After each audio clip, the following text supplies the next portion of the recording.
Aikari ya Kiambaa kaunti-ini ya Kiambu ni maikitie mateta mao kuri maabitha a borithi makienda imaramari iria iramagagia kuhitanwo nacio kuona ni ikoretwo ikimagagia kwa ihinda iraya. Security hatuna, hata watoto lazima tuwashindikishe wakienda kwa shule kwa sababu tunaogopa. Kwa hivyo usalama umedhorofika kabisa. Ica-ini ikuhe mutumia umwe wa ukuru wa miaka 80 ni arerikana gukorwo oragitwo thutha wake kuhahamwo kimwiri akiuma ngwataniro ya kanitha kuri atumia angĩ ana maraguraririo ni imaramari icio na kumatiga na nguraro njũru iria riu marahoneria thibitari. Hii shamba haijulikani ni ya nani na imekuwa msitu.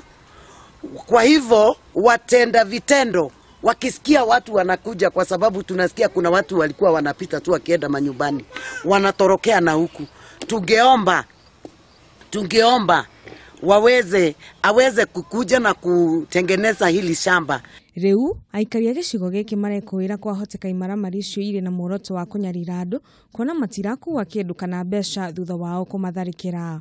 Ninaona haya, hata kama tunahitaji security, kuna swali, kwa nini tu hapa?